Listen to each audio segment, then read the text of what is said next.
Enron, the smartest guys in the room who built an empire on lies.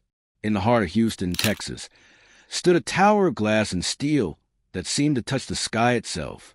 This is the dark story of America's most spectacular corporate collapse, Enron Corporation.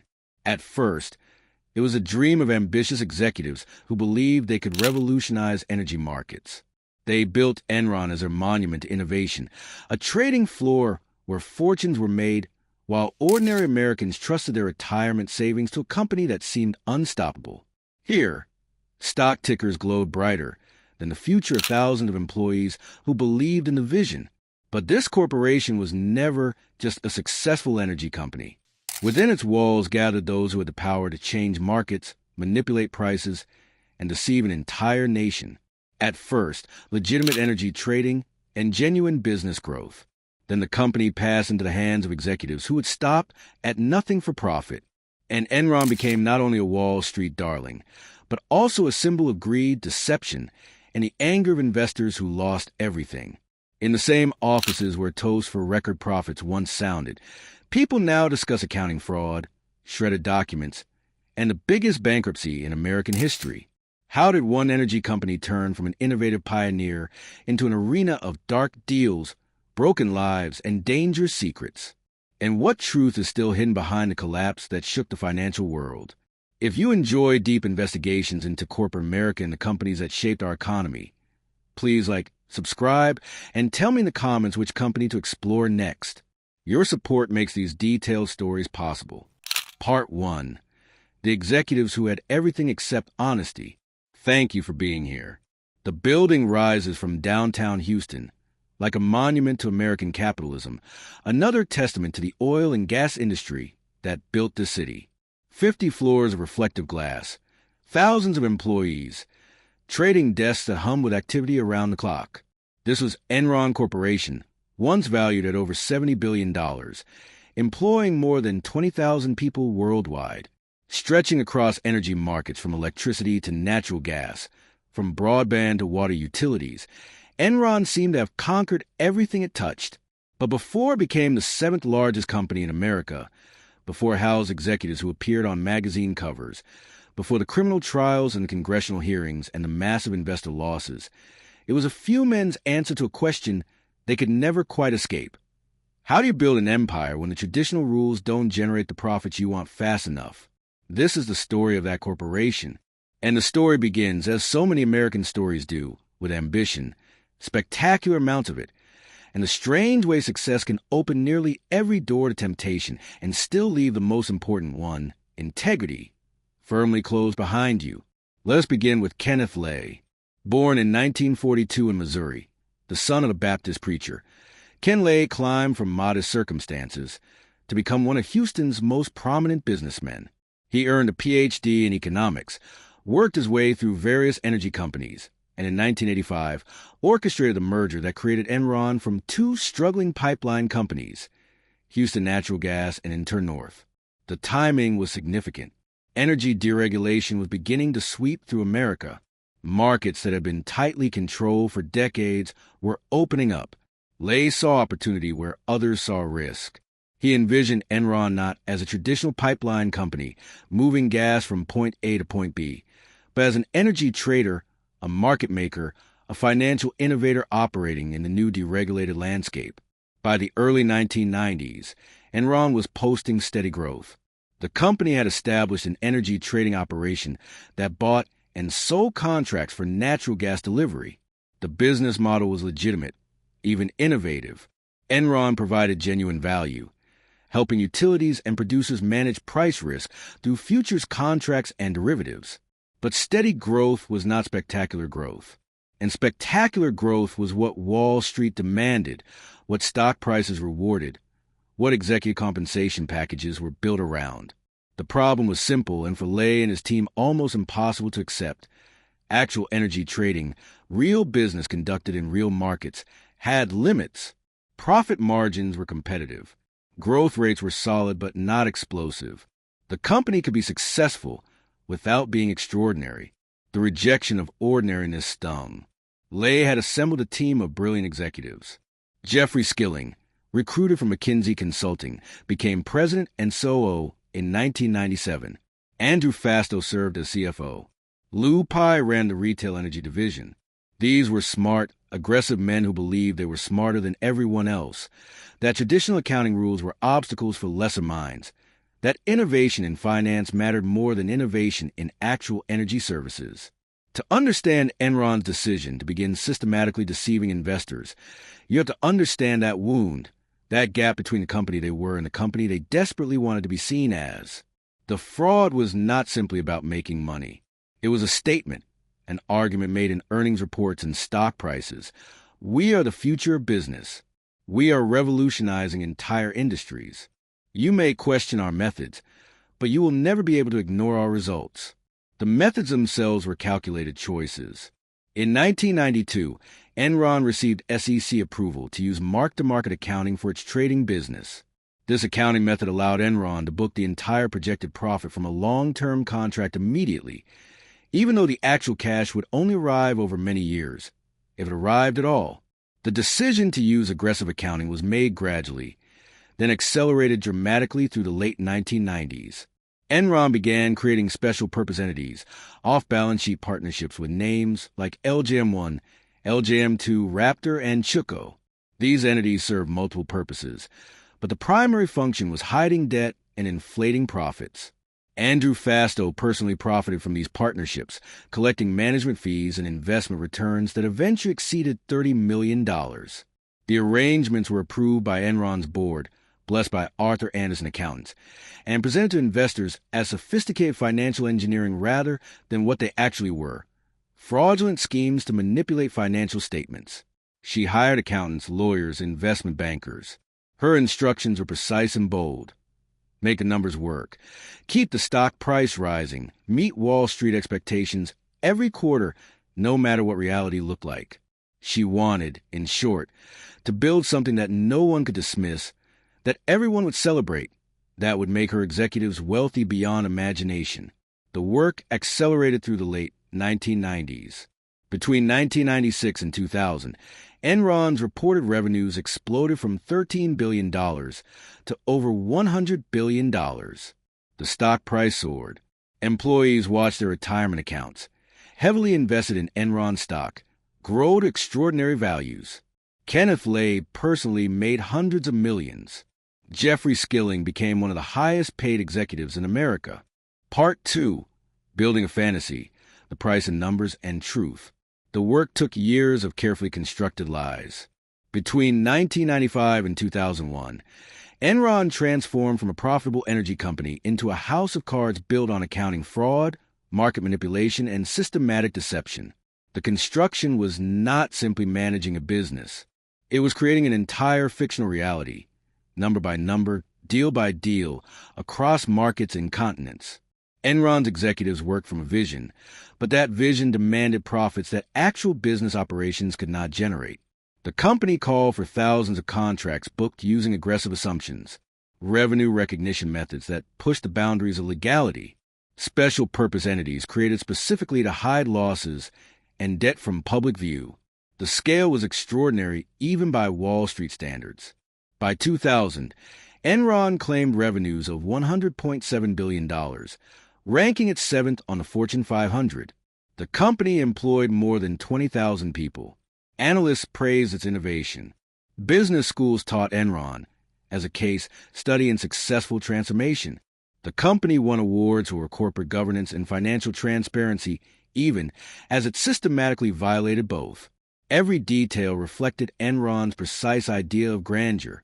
Earnings that always beat expectations by exactly the right amount. Stock prices that climbed quarter after quarter. A corporate culture that rewarded aggression, punished doubt, and treated ethics as obstacles to overcome rather than principles to follow. Yet Enron was not only the glittering success everyone saw. To grasp its true nature, you have to understand what lay beneath and behind it, an invisible structure of fraud built to keep the fantasy running. The deception required an army of complicit participants. Accountants at Arthur Andersen, one of the world's most prestigious firms, approved financial statements they should have questioned. Lawyers at major firms blessed transactions they should have blocked. Investment banks, including Merrill Lynch, J.P. Morgan Chase, and Citigroup helped structure deals that served no purpose except hiding debt. Credit rating agencies maintained Enron's investment-grade status almost until the day it collapsed. The fraud sprawled across multiple divisions. The broadband unit booked revenue from contracts that never materialized. The international division hid losses in overseas projects through creative accounting. The energy trading desk manipulated California electricity markets, intentionally creating shortages that drove up prices and caused rolling blackouts affecting millions of people. Enron's trading operations formed a separate, secretive world. Traders worked in a high-pressure environment where profit was the only metric that mattered. The company encouraged competition between employees through a harsh ranking system that automatically fired the bottom 15% of performers each year. This rank and yank culture rewarded those willing to bend rules and punished those who asked inconvenient questions. This parallel world was designed to remain out of sight from regulators, journalists, and even most Enron employees. Complex financial structures allowed executives to move losses between entities without anyone outside a small circle understanding what was happening. Partnerships were designed specifically to avoid triggering disclosure requirements. Kenneth Lay wanted success, but he wanted it to appear effortless, almost magical, never the result of hard, visible fraud. The building of Enron's empire relied on hundreds more people than just the famous executives. Mid-level accountants who pushed transactions through, traders who executed manipulative strategies, administrative staff who prepared false documents. The exact number varies in different accounts, but clearly hundreds of employees participated in or witnessed conduct they knew or should have known was wrong. The conditions were high pressure and morally corrosive. Executives set impossibly aggressive targets. Employees who questioned methods were marginalized or fired. The company culture celebrated rule-breaking as innovation and treated caution as cowardice. Injuries to careers and consciences were common. People who tried to speak up found themselves isolated. Those who went along prospered, at least temporarily. The cost was staggering. Ultimately, investors lost approximately $74 billion in the collapse. More than 4,500 Enron employees lost their jobs. Many also lost their entire retirement savings, which had been heavily invested in Enron stock that executives privately knew was worthless even as they publicly encouraged employees to keep buying. Timing made everything even more striking. Enron's fraud accelerated through the late 1990s bull market, when investors were eager to believe in new economy miracles and reluctant to question spectacular growth. While executives sold their personal stock holdings, knowing the company was failing, they locked employees into retirement plans that prevented them from selling. While Kenneth Lay appeared on television praising Enron's prospects, he was privately liquidating tens of millions of dollars in personal holdings. The contrast was brutal, impossible to ignore for anyone paying attention, though most of Wall Street chose not to. Enron's executives apparently never saw this contradiction as a moral problem. They believed sincerely that they were smarter than regulators, that market rules didn't apply to them, that their success justified their methods. Whether the employees who lost their life savings agreed with that view is something the historical record makes painfully clear. The fraud reached full scale by 2000. Kenneth Lay and Jeffrey Skilling had built something they thought could never fail. The parties celebrating record earnings became legendary. Corporate jets, executive retreats, lavish bonuses. The company culture mixed names from Wall Street, Washington, and Houston's elite. But the question that had driven the entire fraud still hung in the air. Had they finally created something profitable enough, impressive enough, to justify the lies? The answer, brutal and final, would reveal itself very soon. Part 3. Gilded Quarters and the Machinery Beneath. The seasons at Enron followed a rhythm as precise as clockwork. Every quarter, executives arrived with impossible expectations. For weeks beforehand, accountants had been scrambling to make the numbers work. Every transaction scrutinized for revenue recognition opportunities. Every partnership checked for places to hide losses. Fresh deals structured to create the illusion of profit. By the time earnings were announced, the company seemed to have achieved yet another perfect quarter, unchanged and successful, exceeding analyst expectations by pennies per share every single time, with statistical improbability that should have raised red flags, but somehow didn't. The quarterly rhythm began with intensity. Executives crafted the narrative with care. Which businesses to highlight, which risks to minimize, which deals to emphasize. Analysts from major investment banks, whose firms earn millions in fees from Enron.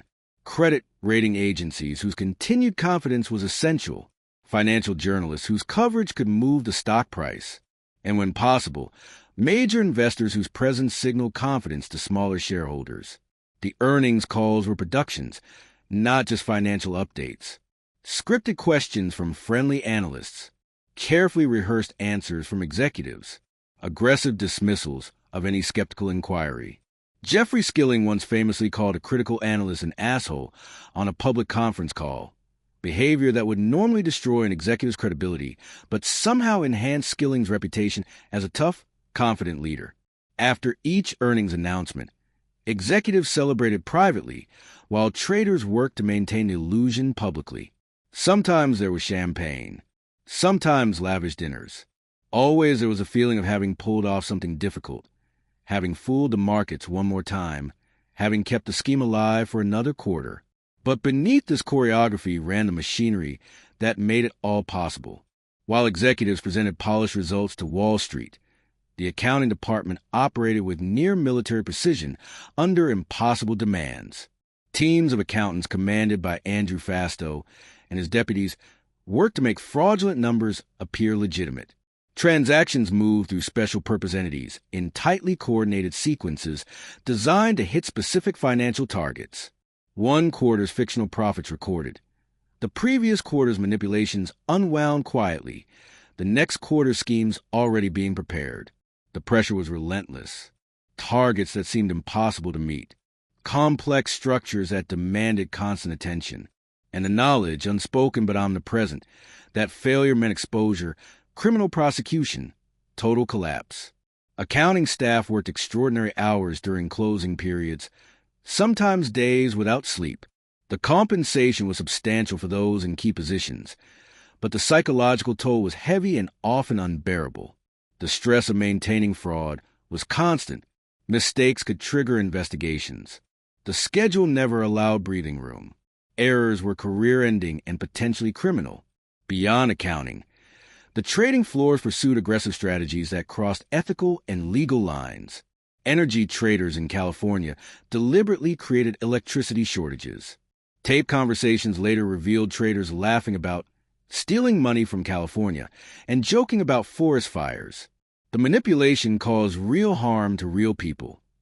Businesses shut down, hospitals on emergency power, families sweltering in summer heat without air conditioning.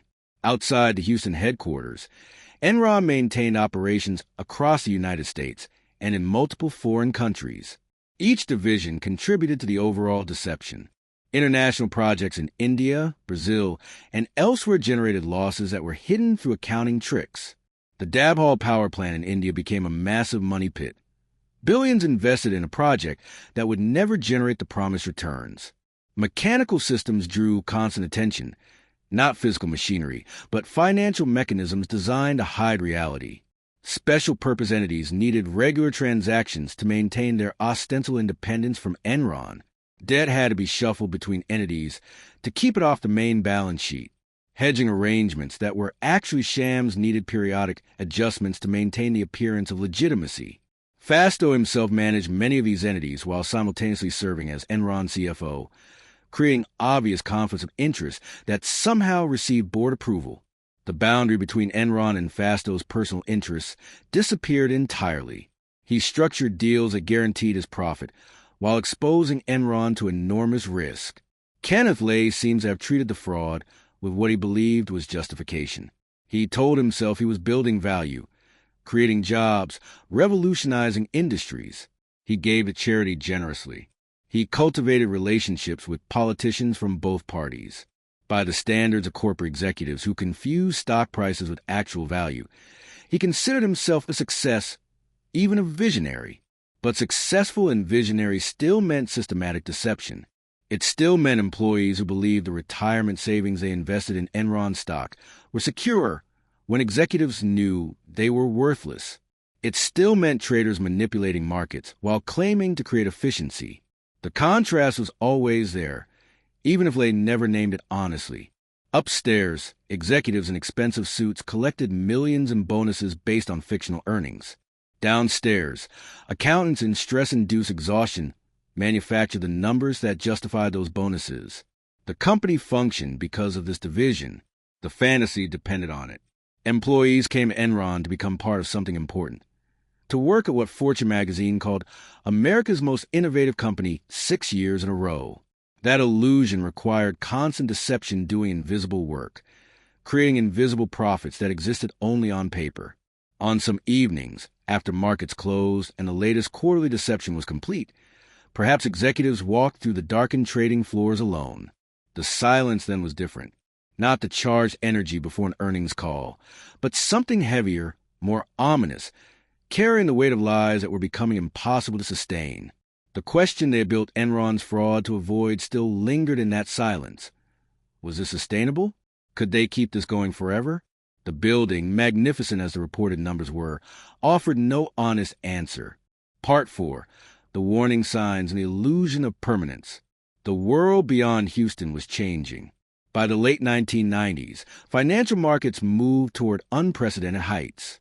The dot-com boom pushed stock valuations to levels disconnected from any rational basis.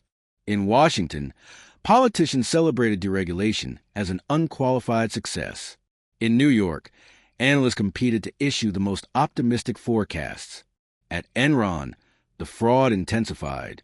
The company kept its performance going through the late 1990s and into 2000 with almost manic energy. Methods grew more aggressive. Profits became more fictional, but the rituals stayed the same. Quarterly earnings always beating expectations. Stock prices climbing toward $90 per share. The quiet assumption that this system, this particular arrangement of deception and complicity, would last forever. The illusion was powerful, partly because Lay and Skilling themselves believed it, or chose to. They had built something they thought was too big to fail, too complex for outsiders to understand, too important to the economy to be allowed to collapse. Enron was employment for thousands, contracts with major corporations, political influence stretching to the White House. But permanence, it turned out, was more complicated than confidence. When cracks began appearing in 2001, everything shifted faster than anyone expected. The California energy crisis exposed Enron's market manipulation. The dot-com bubble burst, making investors suddenly skeptical of companies with high valuations but questionable fundamentals. Skilling abruptly resigned as CEO in August 2001 after only 6 months in the position, citing personal reasons but selling millions in stocks shortly before the collapse. A journalist named Bethany McLean published an article in Fortune magazine in March 2001 titled, "Is Enron Overpriced?" She asked simple questions that nobody else had seriously pursued. How exactly does Enron make its money? Why are the financial statements so impenetrable? How can a company this large have such unclear business fundamentals? Skilling responded with characteristic aggression, but McLean's questions resonated. Other reporters began digging. Short sellers started betting against Enron stock. The SEC opened an inquiry. Enron itself was offered a lifeline when Dynegy, a competing energy company, proposed a buyout in October 2001. The offer was contingent on due diligence. When Dynegy's accountants examined Enron's actual financial position, they discovered the depth of the fraud and walked away. The deal collapsed. The house of cards fell quickly. On October 16, 2001, Enron announced a $618 million loss and a $1.2 billion reduction in shareholder equity related to partnerships run by Fasto. The SEC upgraded its inquiry to a formal investigation. Andrew Fasto was fired.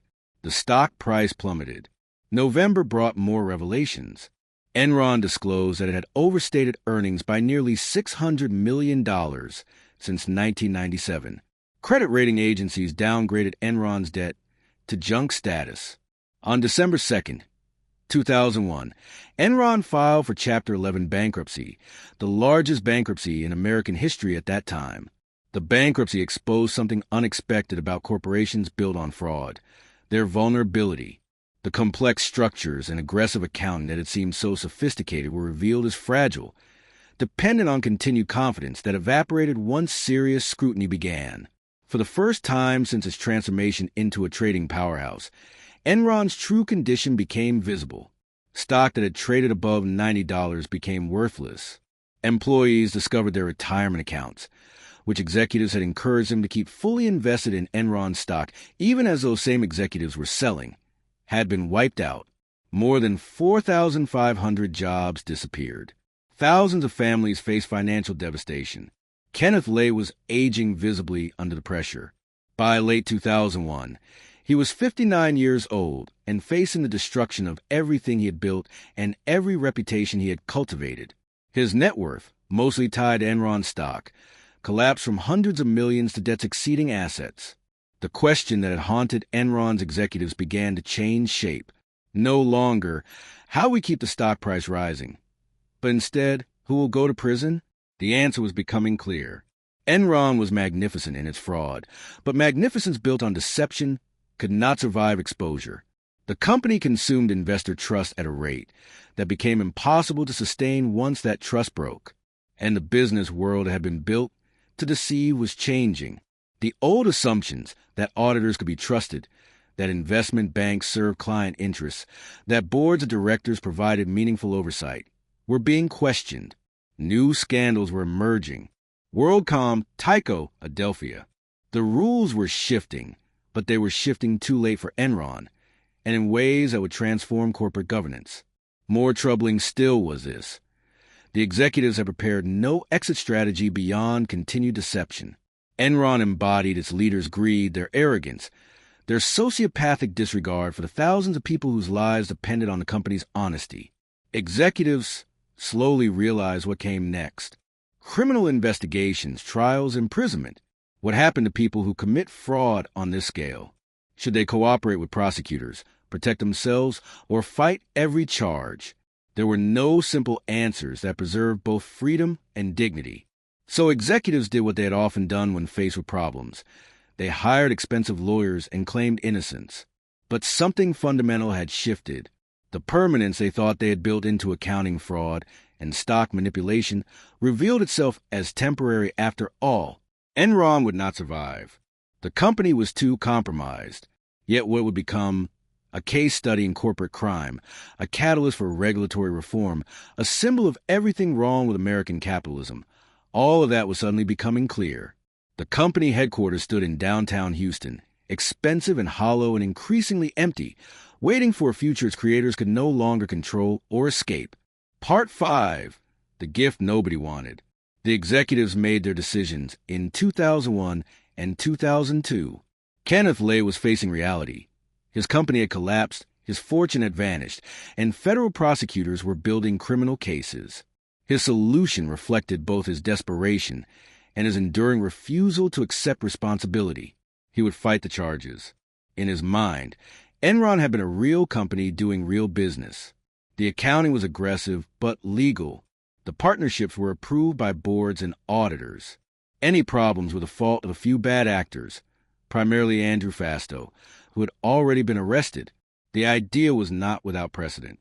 Corporate executives had beaten fraud charges before by claiming ignorance, blaming subordinates, or arguing that complex accounting was open to interpretation. Lay drew up his defense. The terms were clear. He was a visionary leader betrayed by corrupt deputies. He had relied on professionals, accountants, lawyers, who had assured him everything was proper. He had acted in good faith throughout. Federal prosecutors were thorough and unconvinced. The Justice Department's Enron Task Force assembled evidence methodically. Their case, when it arrived at trial, was comprehensive and devastating. Yes, Enron had done some legitimate business. Yes, it had been an important employer.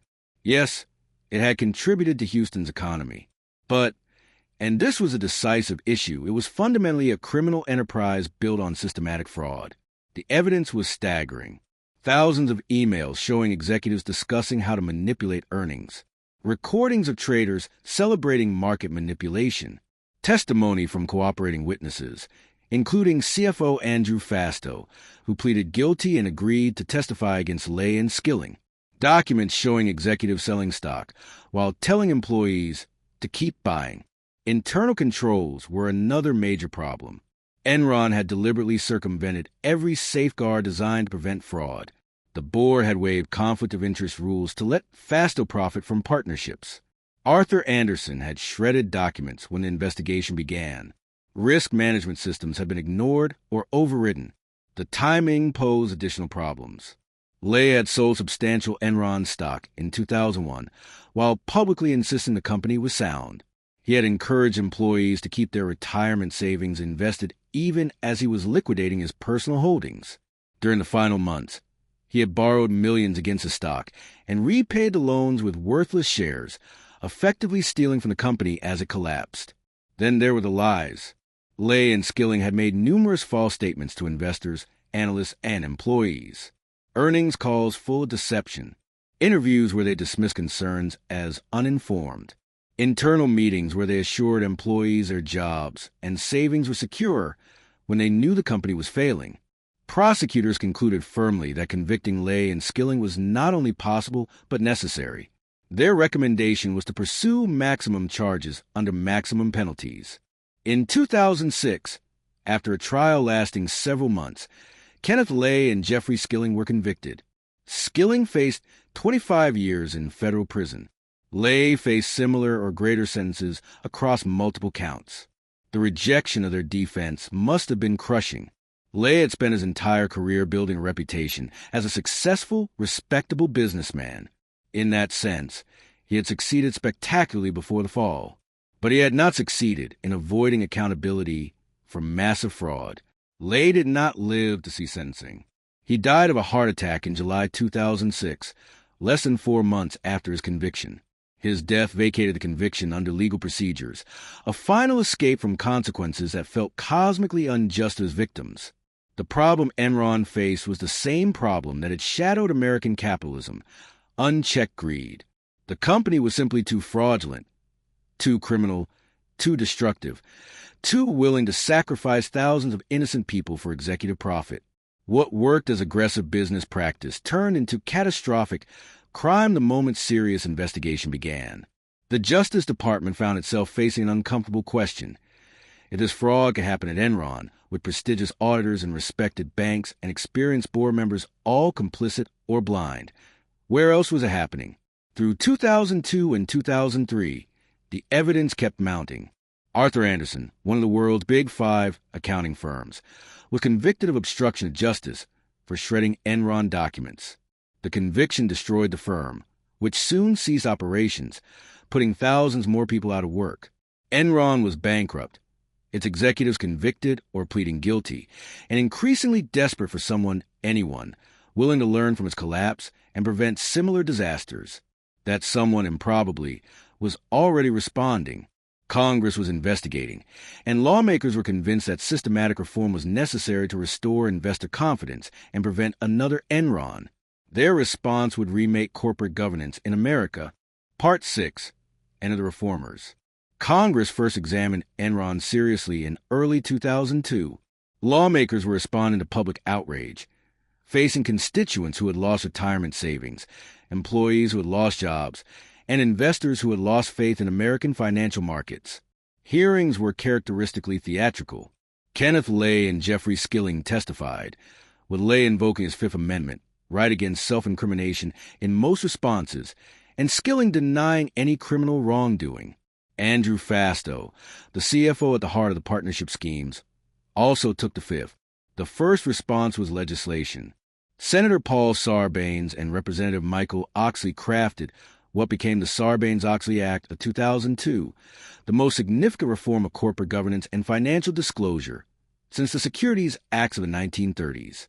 The law's immediate provisions were aggressive and far-reaching. CEOs and CFOs would personally certify financial statements under penalty of criminal prosecution. Companies would establish independent audit committees. Auditing firms would be prohibited from providing certain consulting services to clients. A new regulatory body, the Public Company Accounting Oversight Board, would oversee auditors. The transformation began immediately. Sarbanes-Oxley passed both houses of Congress with overwhelming bipartisan support and was signed into law by President George W. Bush in July 2002. Companies spent billions implementing new internal controls. Executives suddenly faced personal criminal liability for financial misstatements, changing the calculus around aggressive accounting. Yet the core challenge remained the same. The law created requirements, but requirements only mattered if people followed them and regulators enforced them. Sarbanes-Oxley addressed symptoms, mechanisms of fraud, but could it change the underlying culture that had produced Enron? The answer fit the reality of regulatory reform. Partial success, significant costs, incomplete transformation. Compliance with Sarbanes-Oxley became expensive and burdensome, particularly for smaller companies. Critics argued it made American markets less competitive. Some companies went private or listed on foreign exchanges to avoid the requirements. But the law also made certain frauds harder to execute and easier to detect. The personal certification requirement focused executive attention on financial accuracy. Enhanced penalties raised the stakes for deliberate misstatement. Greater auditor independence reduced some conflicts of interest. The criminal prosecutions proceeded methodically. Andrew Fastow pleaded guilty to conspiracy and served 6 years in federal prison. Jeffrey Skilling was sentenced to 24 years, later reduced to 14, and served 12 years before release in 2019. More than a dozen other Enron executives faced charges. Most pleaded guilty. The civil litigation was massive and complex. Investors sued Enron's banks, auditors, law firms, and executives. Settlements eventually exceeded $7 billion, distributed to victims through a lengthy claims process. Arthur Andersen's conviction and collapse meant its insurance and remaining assets provided some recovery. Banks including Citigroup and J.P. Morgan Chase paid billions to settle claims they had facilitated Enron's fraud. The Enron name disappeared from Houston's skyline. The distinctive logo came down. The building was sold and renamed. Thousands of former employees struggled to rebuild careers and finances. Many never fully recovered from the loss of their retirement savings. Enron's bankruptcy estate took years to unwind. Unlike typical bankruptcies where creditors received pennies on the dollar, Enron's assets, particularly energy contracts and pipelines that had real value, eventually provided better-than-expected recovery. Creditors ultimately received more than 50 cents per dollar claims, unusual for a fraud-driven bankruptcy. But recovery of money could not restore time or trust. Employees who had spent careers at Enron lost not just jobs but professional identities. Families that had built retirement plans around Enron stock faced financial devastation in their 60s and 70s. The psychological damage, the betrayal by leaders they had trusted, left scars that settlements could never heal. Palm Beach society was not the comparison here, but Houston's business community faced similar dynamics. Enron had been a pillar, a company that sponsored arts, supported charities, and employed thousands.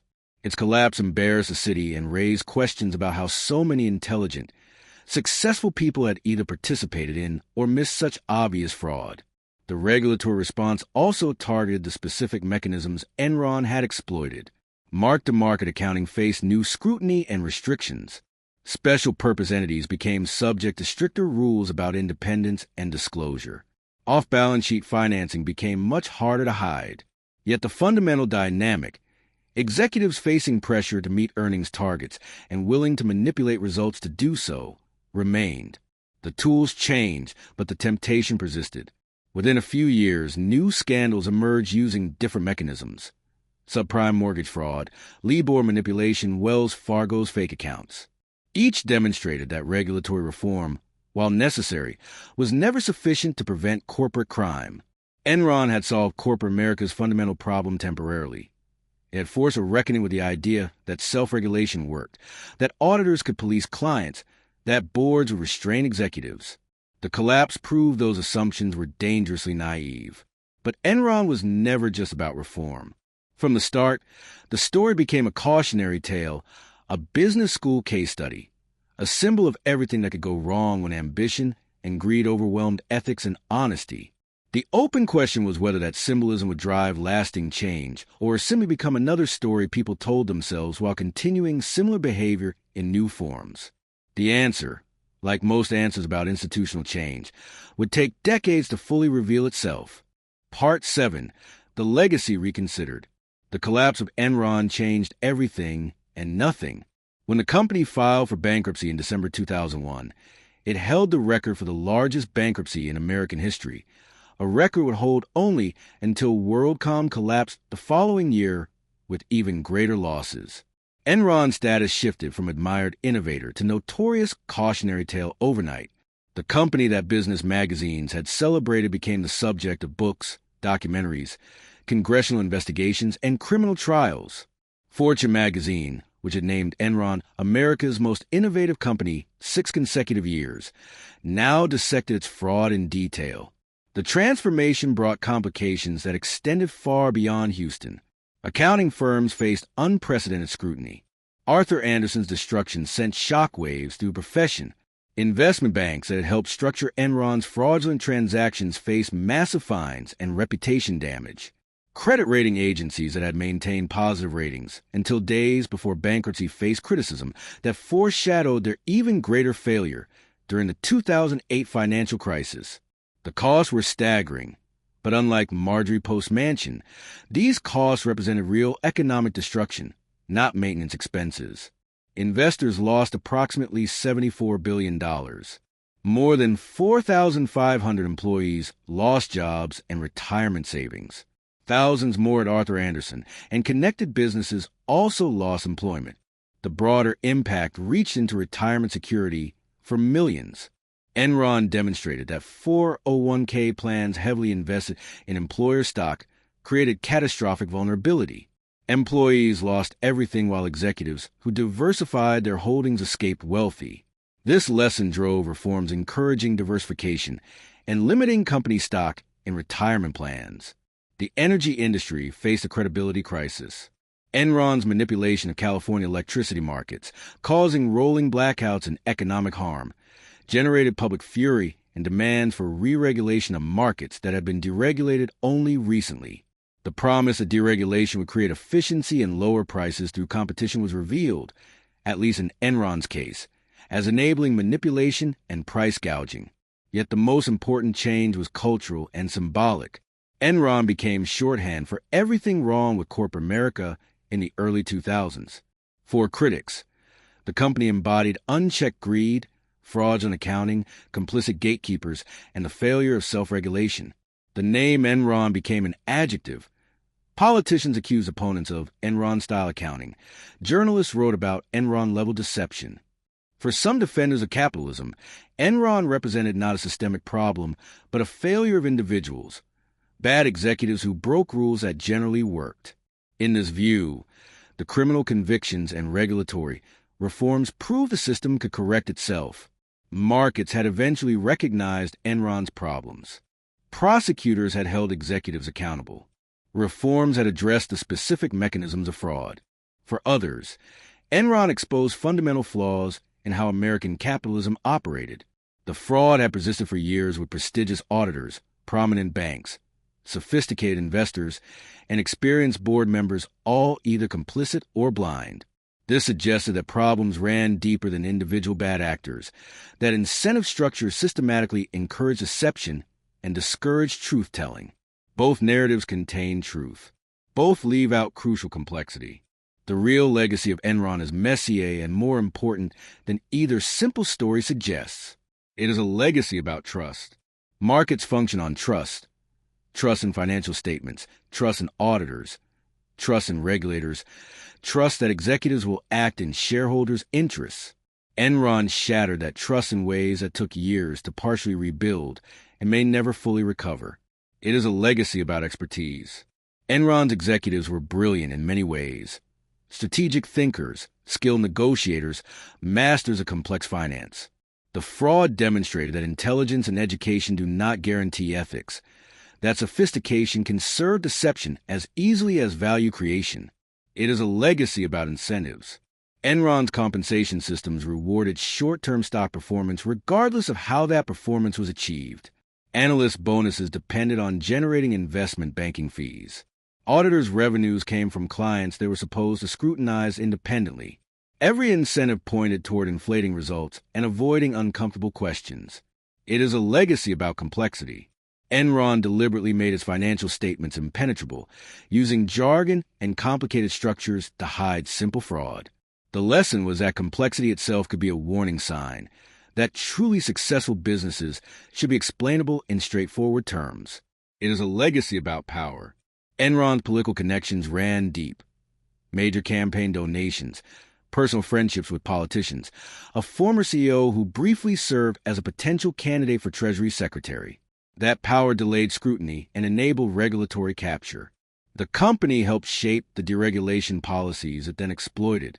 Most fundamentally, Enron's legacy is about consequences, who pays them and who escapes.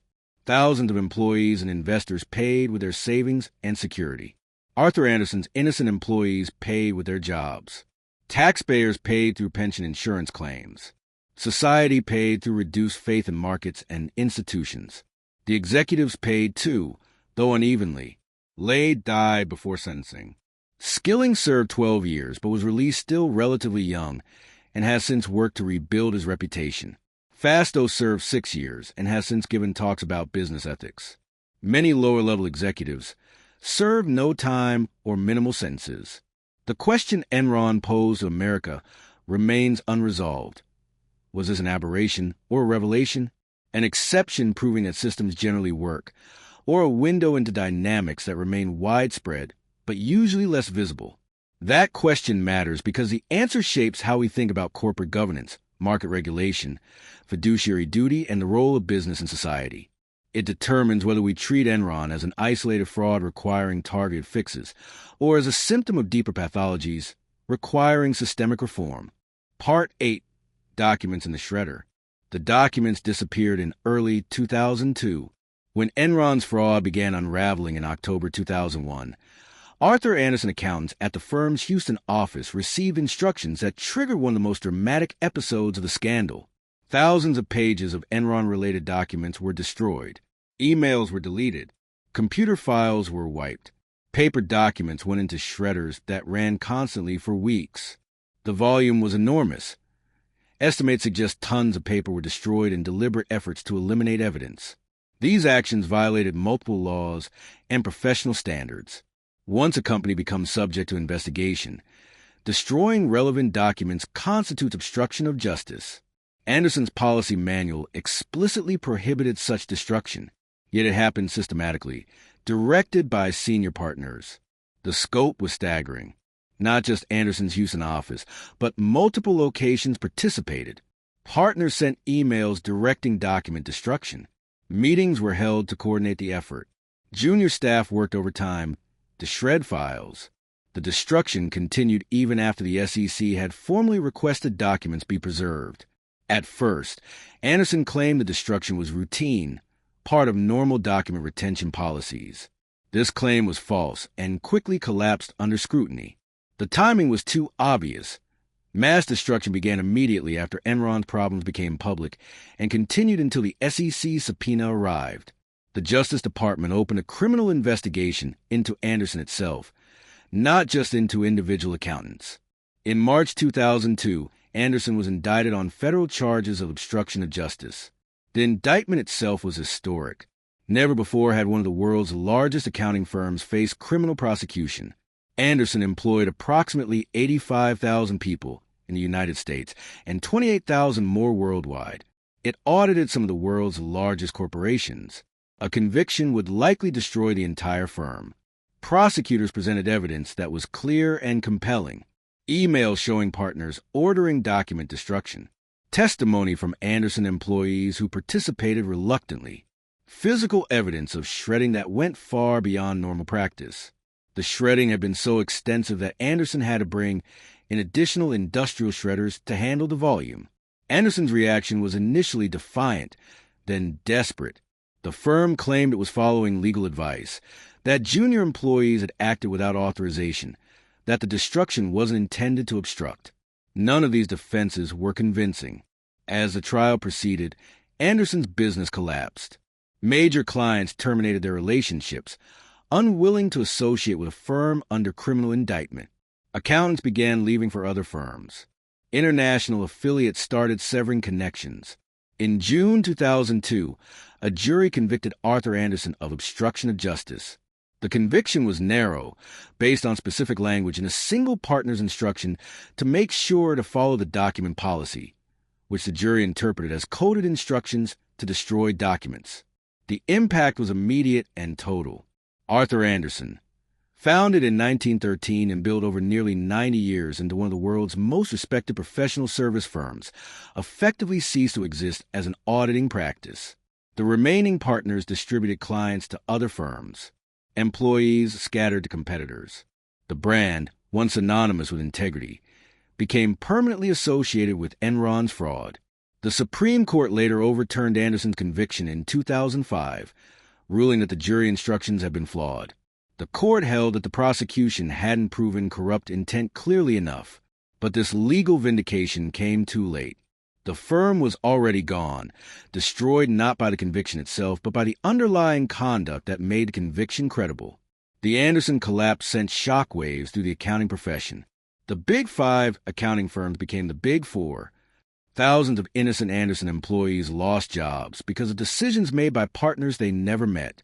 The profession faced an existential crisis. If one of its most established firms could participate in fraud and obstruction, how could any auditor be trusted? Regulatory responses intensified.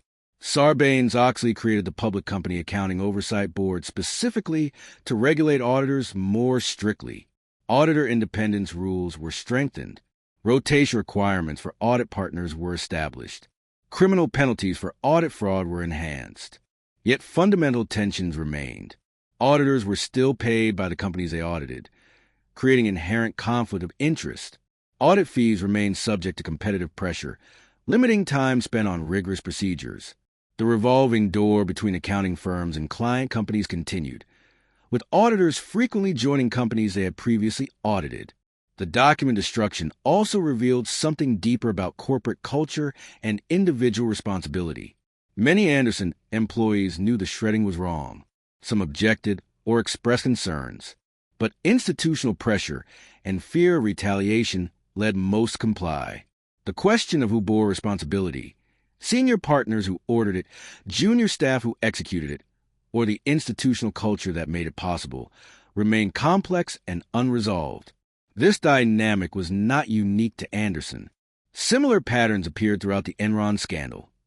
Individuals who knew something was wrong but went along, who rationalized their participation, who convinced themselves they were following orders or that the conduct wasn't really their responsibility.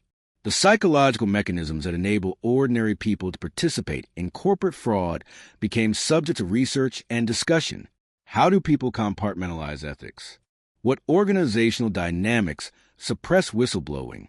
How do cultures of loyalty and careerism override moral reasoning? These questions have profound implications beyond Enron.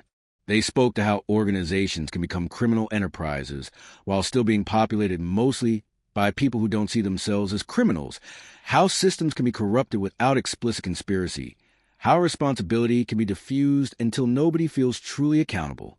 The shredded documents symbolized all of this: the destruction of evidence, the cover-up reflex, the institutional self-preservation that prioritized short-term damage control over long-term integrity, and the ultimate futility.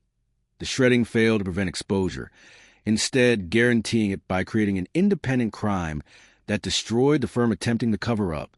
Arthur Andersen's destruction became its own cautionary tale, separate from but related to Enron's. The lesson was stark. Attempting to hide fraud is often more destructive than the underlying fraud itself. The cover-up becomes a crime that cannot be rationalized or minimized. Part 9, After the Sirens, Who Pays for Dreams? The legal proceedings continued for years, but life in Houston's energy sector went on. Companies still traded electricity and natural gas. Employees still worked on trading floors. The industry mechanisms that had enabled Enron's fraud, the invisible infrastructure of deregulated energy markets, continued operating with new regulations but similar fundamental structures. This persistence raised harder questions. What happens to an industry when one of its leading companies is exposed as fundamentally criminal? When the systems designed to prevent fraud auditors, boards, regulators, all failed or were compromised. The energy industry had become all of these things at once. A legitimate sector providing essential services, the site of massive fraud, and a symbol brandished by both political tribes to prove opposite arguments about regulation and free markets. And yet, it was also still an industry employing hundreds of thousands of people whose livelihoods depended on its continued operation, and whose work had nothing to do with Enron's fraud.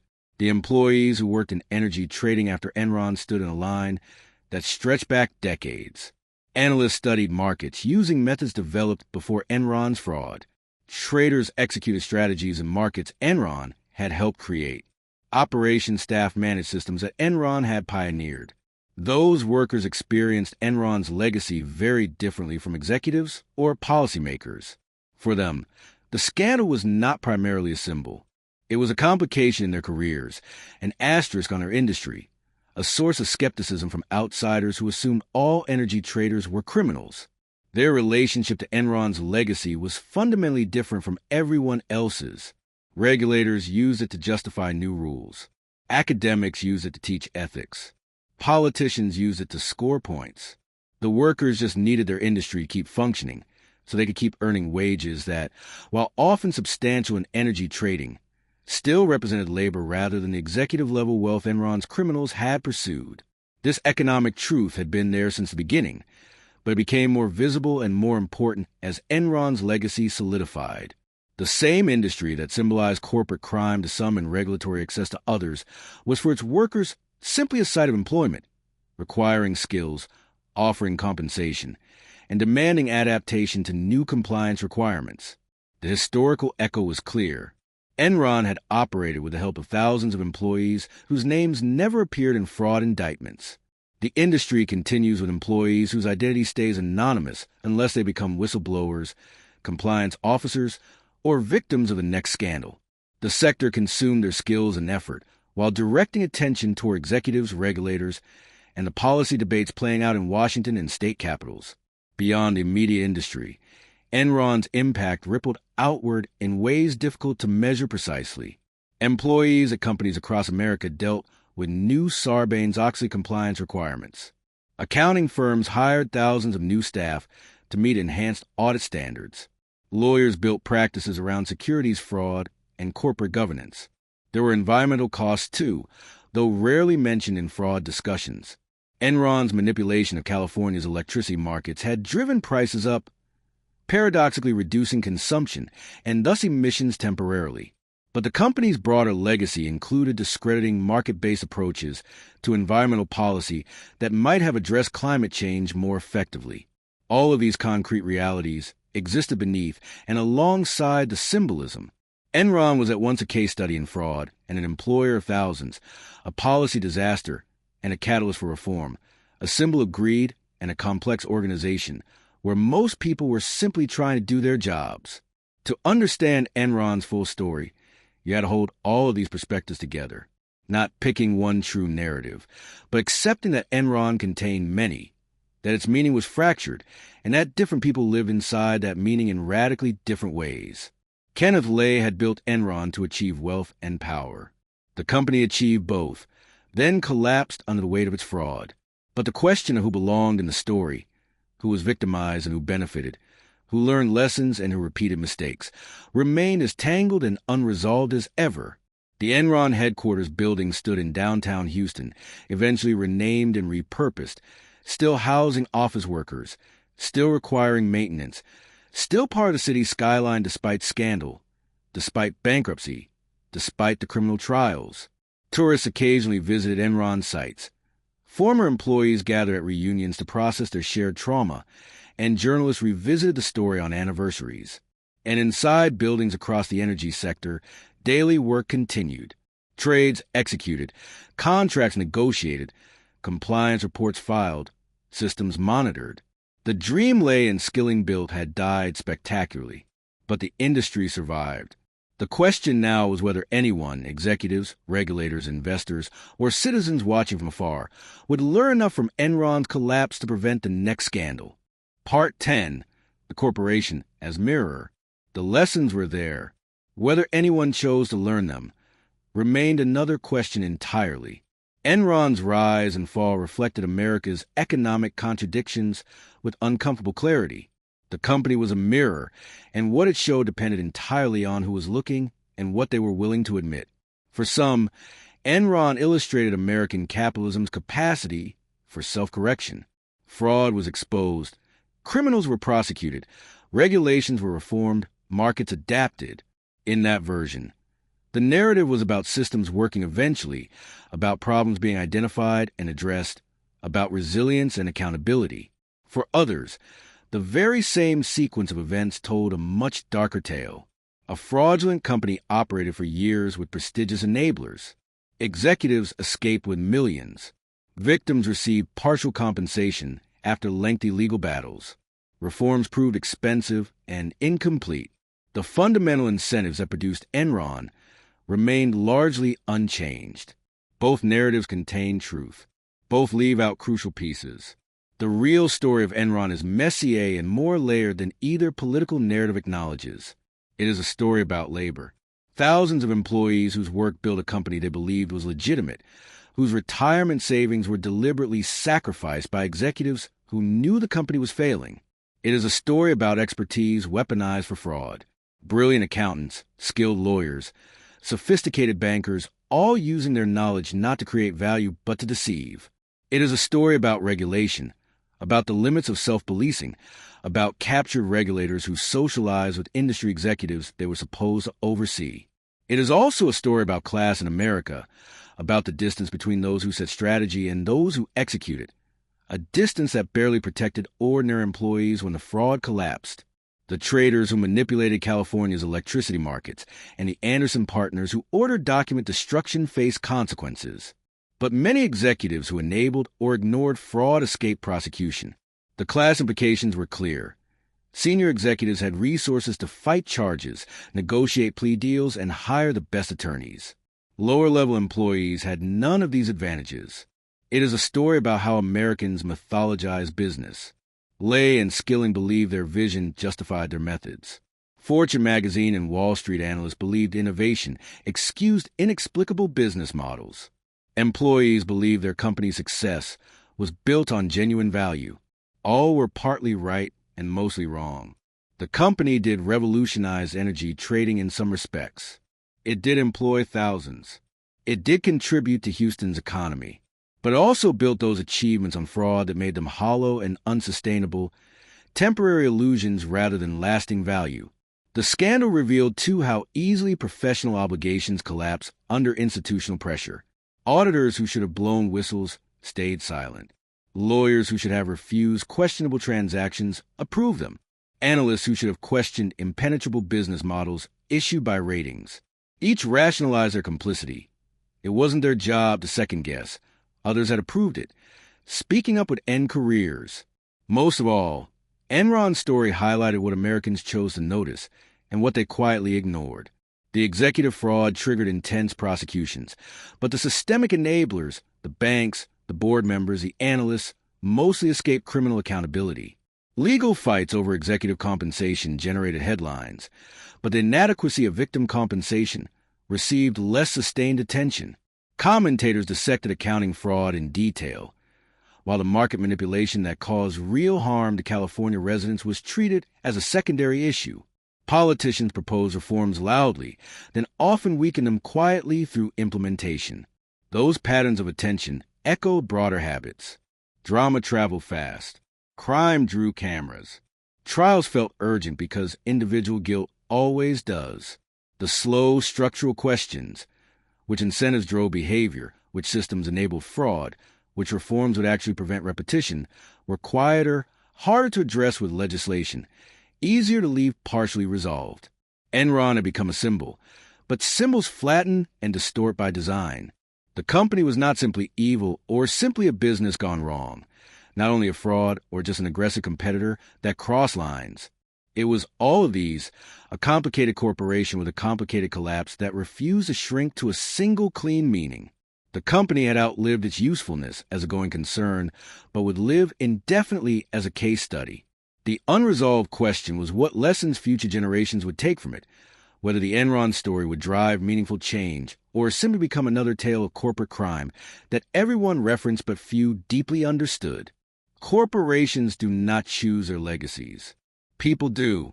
The decisions made about what Enron meant, which lessons to emphasize, which reforms to pursue, which enablers to hold accountable, would say a great deal about American priorities and values. The mirror stood there, set in bankruptcy filings and criminal trials and academic studies. The real test was whether anyone would face it honestly, seeing not just a version of capitalism they preferred, but the full reflection. The contradictions, the enablers, the victims, and the real people whose labor and savings had been poured into a company that used them as fuel for executive enrichment and then discarded them when the fraud collapsed. Part 11, Responsibility and What Could Be Different. Looking honestly at the reflection was only the first step. The harder question was what to do with what you saw. Enron existed inside a legal and regulatory framework that had been designed for an earlier era of corporate capitalism. A company using complex financial instruments and off-balance sheet entities to manipulate earnings created problems that existing rules could barely address. A culture that rewarded short-term stock performance regardless of actual business fundamentals sat in a gray zone that regulations struggled to reach. Yet the problems Enron exposed were not at their core about one company or a few criminals. They were structural, baked into systems that treated shareholder value maximization as the sole legitimate corporate purpose and assumed that market discipline would prevent fraud. Enron's history pointed to several areas where American society needed to rethink its assumptions. First, the relationship between corporate executives and other stakeholders demanded clearer, more honest acknowledgement. The fact that executives could sell stock while preventing employees from doing the same was not a glitch. It was an extreme example of how corporate governance routinely privileges management over workers. Equity compensation, insider trading rules, bankruptcy priorities, all of these created hierarchies that Enron exploited but did not invent. Fixing this would require structural changes. Stricter insider trading enforcement. Real penalties for executives who mislead employees about company health. Bankruptcy reforms that prioritize worker retirement savings over other claims. Greater worker representation in governance decisions. It would mean acknowledging that stakeholder capitalism is not just a progressive slogan, but a necessary correction to shareholder primacy that predictably produces Enron-style fraud. Second, the treatment of professional gatekeepers needed fundamental reform. Auditors, lawyers, analysts, credit raters all failed at Enron, not because individuals were uniquely incompetent, but because incentive structures guaranteed conflict of interest. Auditors earned consulting fees from clients. Analysts worked for banks seeking underwriting business. Raters were paid by companies they rated. Lawyers represented clients whose fraud they were supposed to prevent. Bringing real independence to these functions would require admitting uncomfortable truths about how professional services actually operate and who they really serve. It would mean paying auditors from independent funds, separating analyst research from investment banking, requiring lawyers to consider public interest alongside client loyalty. Third, the use of complexity as a weapon needed recognition and response. Enron deliberately made its finances impenetrable. This was not accidental or innocent. Complex structures served to hide fraud from investors, regulators, and board members. Regulatory responses should include simplicity requirements. If a company cannot explain its business model clearly, that itself should trigger scrutiny. If financial statements require experts to interpret, they may be designed to deceive rather than inform. Complexity beyond a certain point should be treated not as sophistication, but as a red flag.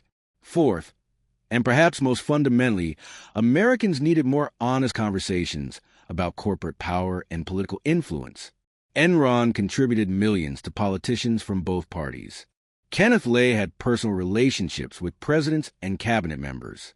This access delayed regulation, shaped energy policy, and created a protective shield that postponed scrutiny. Campaign finance reform, lobbying restrictions, and clearer separation between regulators and industry could help, though political will for such changes remains limited. More fundamentally, the public needs to reject the idea that corporate political power is legitimate or inevitable, that businesses have the same speech rights as individuals, that wealth should translate directly into political influence. None of these conversations are easy. They challenge deeply rooted assumptions about free markets, professional independence, and the role of business in democracy. They ask people who benefit from current arrangements to admit the system is rigged, that success is not purely merit-based, that existing structures systematically privilege capital over labor. Enron cannot force anyone to have these conversations, but its history offers concrete entry points, specific, undeniable examples that make abstract issues visible. Who gets saved in bankruptcy, and who loses everything? Who faces prosecution, and who negotiates immunity? How do professionals rationalize complicity? Why do systems fail so predictably? The open question is whether Americans will use those entry points or keep treating Enron as an isolated aberration while leaving the underlying structures, the ones Enron exposed so clearly, exactly as they are. Part 12. Markets on the same floor. The structures would outlast the outrage just as financial markets had outlasted Enron's collapse. Dawn reached the Houston skyline the same way it had for decades.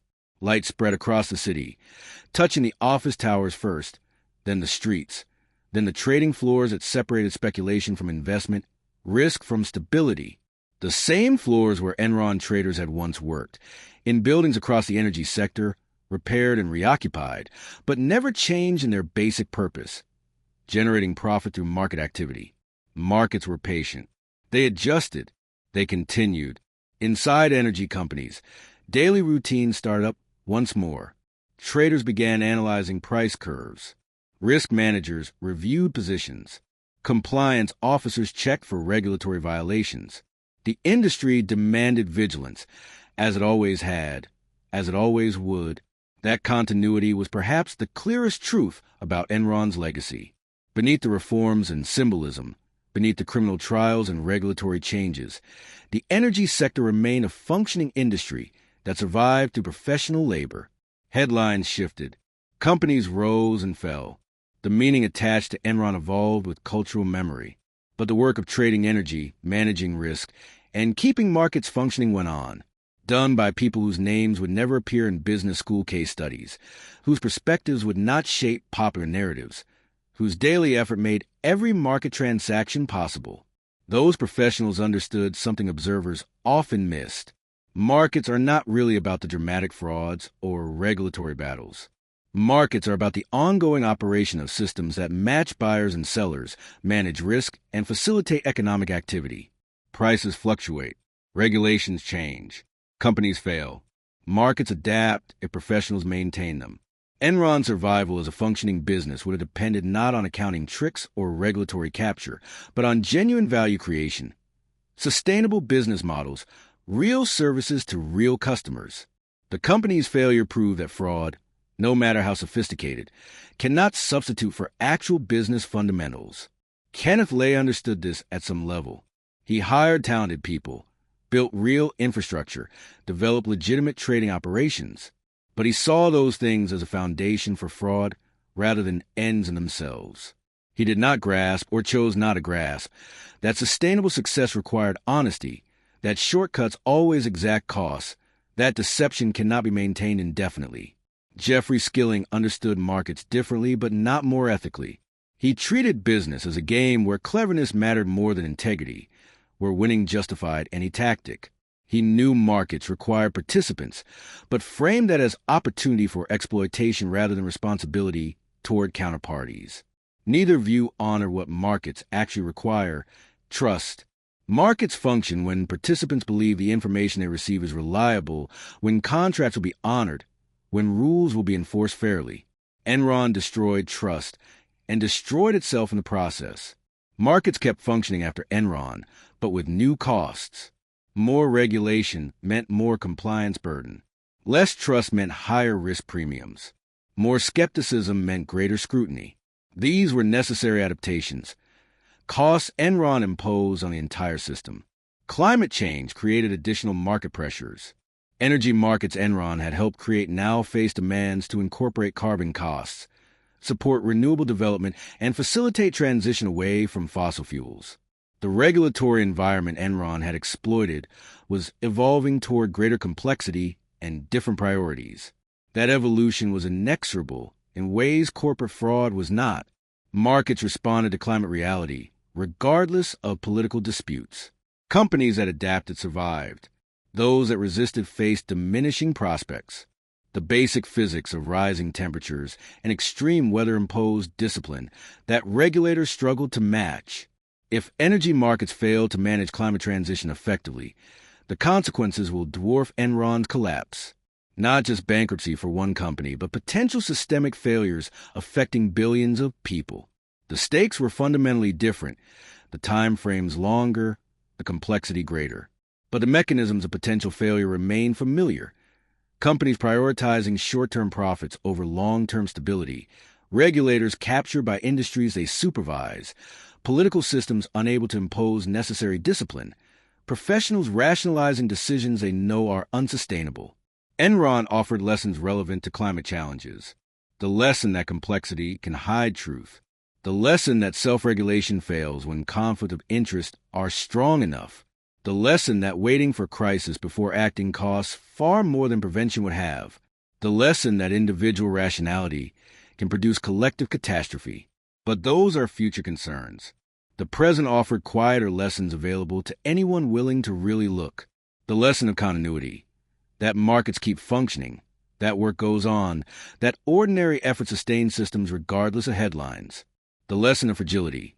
That trust once broken is hard to rebuild.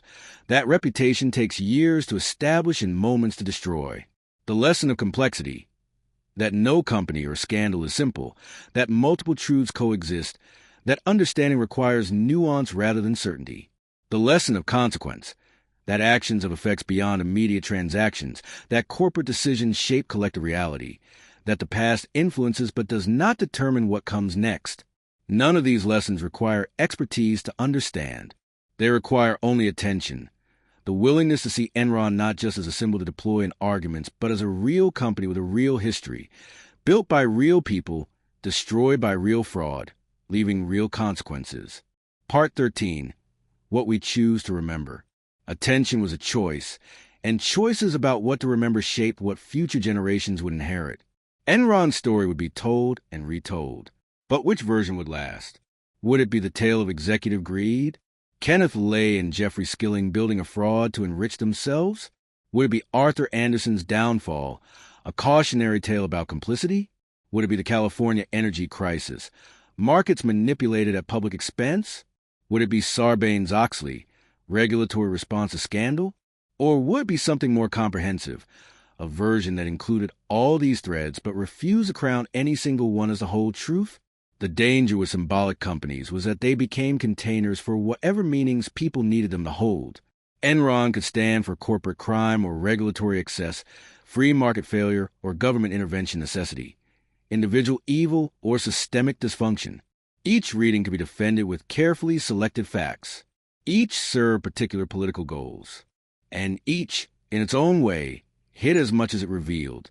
Honest memory meant resisting this flattening, insisting that companies carried multiple truths even when those truths clashed or made simple judgments impossible. Enron was at once an innovative company and a criminal enterprise. It was both a legitimate energy trader and a vehicle for massive fraud. It was an employer providing good jobs to thousands and a scheme that destroyed those same employees' retirement security. All of these things were true simultaneously. Accepting that required learning to hold contradictions without rushing to resolve them, to live with complexity, without forcing it into neat lessons. The historical record would preserve certain facts. Dates of collapse, names of convicted executives, amounts of investor losses. But facts alone were not understanding. Understanding needed context, interpretation, and willingness to ask uncomfortable questions about whose stories were recorded and whose were missing, whose voices were amplified and whose were muted. The employees who built Enron's legitimate business deserved to be part of the story, not as victims only, but as workers whose labor created real value that fraud then destroyed. The California residents who suffered through manipulated energy markets deserve recognition. The Arthur Andersen employees who lost jobs because of partners' crimes deserve acknowledgement.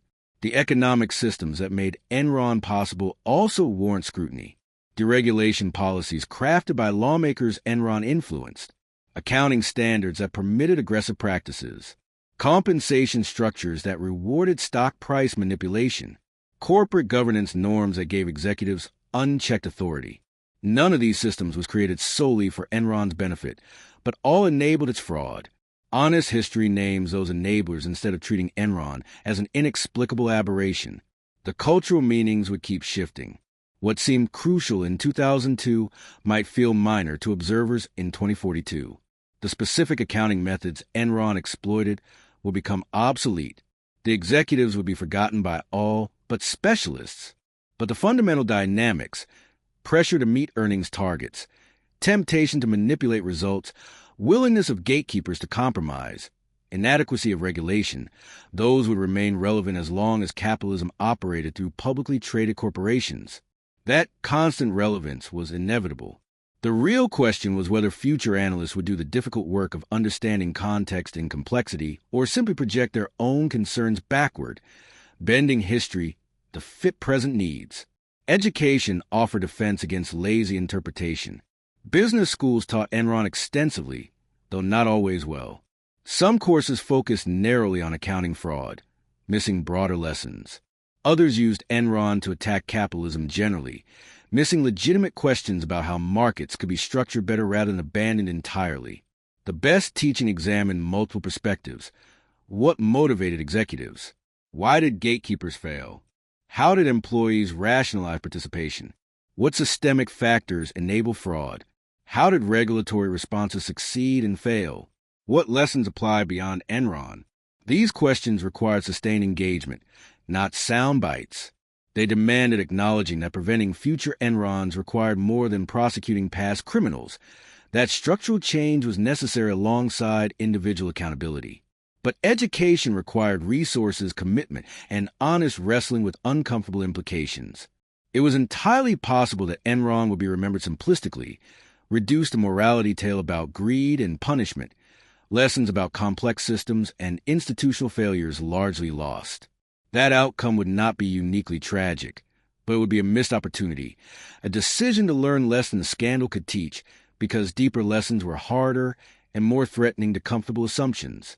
In the end, the choice belonged to everyone who encountered Enron's story: journalists writing articles, teachers designing courses, regulators crafting rules, executives making decisions. The choice was not only about Enron's legacy, but about what kind of economy they wanted to sustain, what they wished to honor, what they were willing to question. Corporate failures reflected those choices back. Enron, whatever else it might be, was a mirror showing Americans things about themselves, some about innovation and risk-taking, some about greed and deception, all revealing. Whether anyone learned depended entirely on how honestly they were willing to look. Part 13. What we choose to remember. Attention was a choice, and choices about what to remember shaped what future generations would inherit. Enron's story would be told and retold. But which version would last? Would it be the tale of executive greed? Kenneth Lay and Jeffrey Skilling building a fraud to enrich themselves? Would it be Arthur Andersen's downfall, a cautionary tale about complicity? Would it be the California energy crisis, markets manipulated at public expense? Would it be Sarbanes-Oxley, regulatory response to scandal? Or would it be something more comprehensive, a version that included all these threads but refused to crown any single one as the whole truth? The danger with symbolic companies was that they became containers for whatever meanings people needed them to hold. Enron could stand for corporate crime or regulatory excess, free market failure or government intervention necessity, individual evil or systemic dysfunction. Each reading could be defended with carefully selected facts. Each served particular political goals.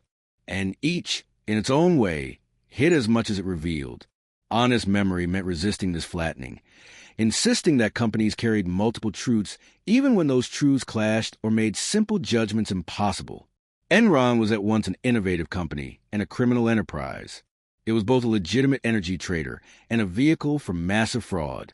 It was an employer providing good jobs to thousands and a scheme that destroyed those same employees' retirement security. All of these things were true simultaneously. Accepting that required learning to hold contradictions without rushing to resolve them, to live with complexity, without forcing it into neat lessons. The historical record would preserve certain facts. Dates of collapse, names of convicted executives, amounts of investor losses. But facts alone were not understanding. Understanding needed context, interpretation, and willingness to ask uncomfortable questions about whose stories were recorded and whose were missing, whose voices were amplified and whose were muted. The employees who built Enron's legitimate business deserved to be part of the story, not as victims only, but as workers whose labor created real value that fraud then destroyed. The California residents who suffered through manipulated energy markets deserve recognition. The Arthur Andersen employees who lost jobs because of partners' crimes deserve acknowledgement. The economic systems that made Enron possible also warrant scrutiny. Deregulation policies crafted by lawmakers Enron influenced. Accounting standards that permitted aggressive practices. Compensation structures that rewarded stock price manipulation. Corporate governance norms that gave executives unchecked authority. None of these systems was created solely for Enron's benefit, but all enabled its fraud. Honest history names those enablers instead of treating Enron as an inexplicable aberration. The cultural meanings would keep shifting. What seemed crucial in 2002 might feel minor to observers in 2042. The specific accounting methods Enron exploited will become obsolete. The executives would be forgotten by all but specialists. But the fundamental dynamics, pressure to meet earnings targets, temptation to manipulate results, willingness of gatekeepers to compromise, inadequacy of regulation, those would remain relevant as long as capitalism operated through publicly traded corporations. That constant relevance was inevitable. The real question was whether future analysts would do the difficult work of understanding context and complexity or simply project their own concerns backward, bending history to fit present needs. Education offered defense against lazy interpretation. Business schools taught Enron extensively, though not always well. Some courses focused narrowly on accounting fraud, missing broader lessons. Others used Enron to attack capitalism generally, missing legitimate questions about how markets could be structured better rather than abandoned entirely. The best teaching examined multiple perspectives. What motivated executives? Why did gatekeepers fail? How did employees rationalize participation? What systemic factors enable fraud? How did regulatory responses succeed and fail? What lessons apply beyond Enron? These questions required sustained engagement, not sound bites. They demanded acknowledging that preventing future Enrons required more than prosecuting past criminals, that structural change was necessary alongside individual accountability. But education required resources, commitment, and honest wrestling with uncomfortable implications. It was entirely possible that Enron would be remembered simplistically, reduced to a morality tale about greed and punishment, lessons about complex systems, and institutional failures largely lost. That outcome would not be uniquely tragic, but it would be a missed opportunity, a decision to learn less than the scandal could teach, because deeper lessons were harder and more threatening to comfortable assumptions. In the end, the choice belonged to everyone who encountered Enron's story: journalists writing articles, teachers designing courses, regulators crafting rules, executives making decisions. The choice was not only about Enron's legacy, but about what kind of economy they wanted to sustain, what they wished to honor, what they were willing to question. Corporate failures reflected those choices back. Enron, whatever else it might be, was a mirror showing Americans things about themselves. Some about innovation and risk-taking, some about greed and deception, all revealing. Whether anyone learned depended entirely on how honestly they were willing to look. Part 14, Beyond Enron, a pattern, not an exception. The willingness to really look did not stop at one scandal. Enron was not unique. Across American corporate history, similar stories had played out in different industries with different executives, but eerily consistent patterns. Financial fraud had produced dozens of major scandals. The savings and loan crisis of the 1980s, the dot-com bubble collapses of 2000 to 2001, the subprime mortgage fraud that triggered the 2008 financial crisis, Bernie Madoff's Ponzi scheme, Theranos' fake medical technology, FTX's cryptocurrency fraud. Each was a story of fraud enabled by complicit gatekeepers. Each embodied assumptions about deregulation and self-policing that proved dangerously wrong. Each concentrated wealth among perpetrators while distributing losses across victims who could least afford them. Enron remained distinctive mostly because of its scale at that moment and its role catalyzing Sarbanes-Oxley. But the deeper questions it raised about executive incentives, professional ethics, regulatory capture, and market discipline were not unique to energy trading. They were built into American capitalism itself. The same dynamics showed up across sectors. Tech companies manipulated user metrics and privacy. Pharmaceutical companies committed research fraud and price fixing. Banks manipulated interest rate benchmarks and deceived mortgage borrowers. Every industry produced scandals when competitive pressure, weak oversight, and misaligned incentives combined. To really understand Enron's story was to see it as part of this larger pattern. The scandal was not bizarre outlier, but clear example, a case study in how American business operates when legal and ethical constraints fail to check greed and ambition. That recognition has consequences for the next major scandal, and there will be more. The questions are already waiting. Who built it? With whose capital? Using which regulatory loopholes? Who enabled it? Which professionals looked away? Whose needs did it actually serve? Those questions apply as much to new companies as to old frauds, to tech startups and financial institutions, to domestic corporations and overseas operations. Details change, but underlying logic stays familiar. Capital concentrated in few hands, extracting value from many, depending on labor that is systematically undercompensated, enabled by professionals who prioritize fees over duties. Asking these questions repeatedly, refusing to be distracted by innovation narratives, staying focused on who benefits and who pays, is a discipline that reaches far beyond Enron. It requires skepticism toward business. Not automatic condemnation, but real curiosity about how profits are generated and what costs they impose. It requires attention to power, not only in markets, but in regulatory capture, political influence, and cultural narratives that glorify wealth.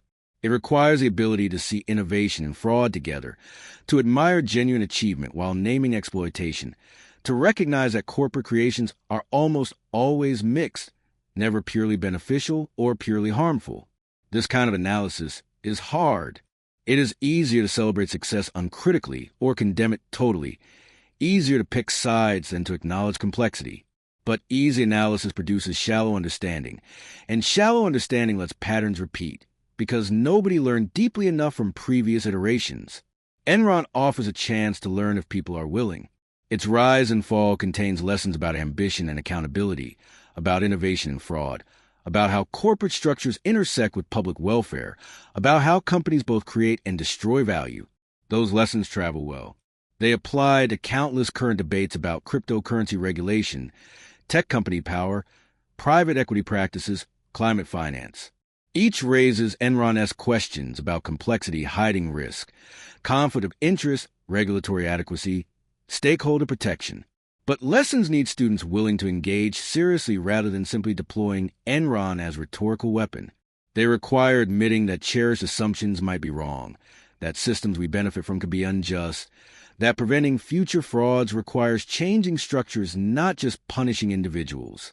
Whether Americans collectively have that willingness remains uncertain. Political polarization makes nuanced discussion difficult. Partisan interests incentivize simple narratives. Economic stakes encourage looking away from uncomfortable implications.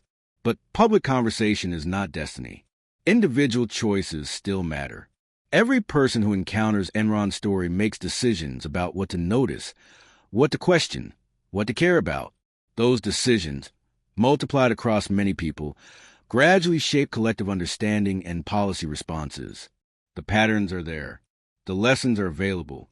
The question is what people will choose to do with what they see. Part 15, The Choice Before Us. The choice was immediate and ongoing.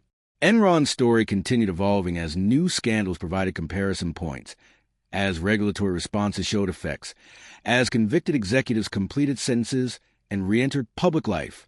Legal frameworks kept developing through court decisions. Reform effectiveness became clearer through compliance data.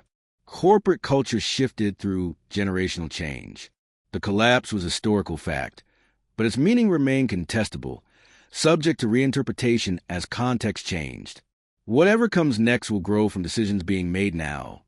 In boardrooms where executives choose between honest accounting and hitting targets, in regulatory agencies where officials decide which violations to pursue, in classrooms where teachers frame Enron's lessons, in conversations where people debate what the scandal really proved.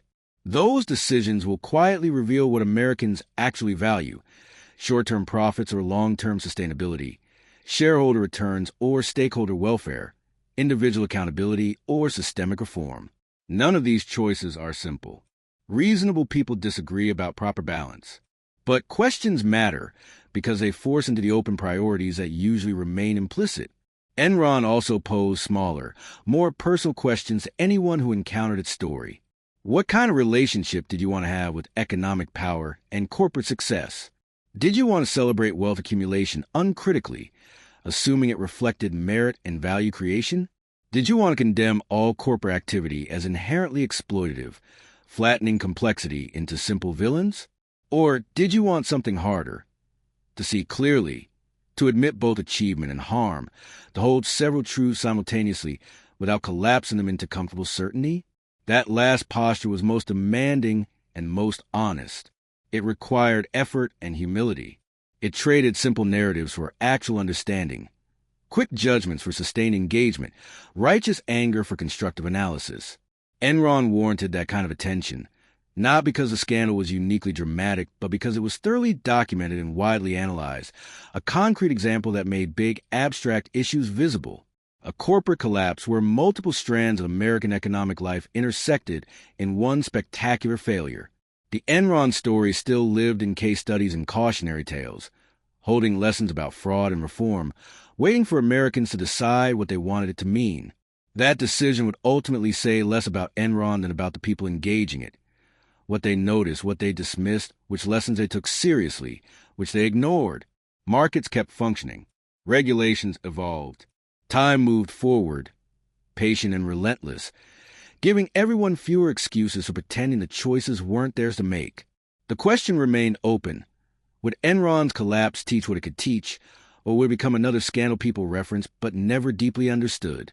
The answer was still being written, day by day, choice by choice, in decisions made by people who would shape whether America learned from its corporate failures or simply repeated them with different names and different mechanisms, but the same underlying dynamics of greed, overwhelming integrity, complexity hiding fraud, and power escaping accountability.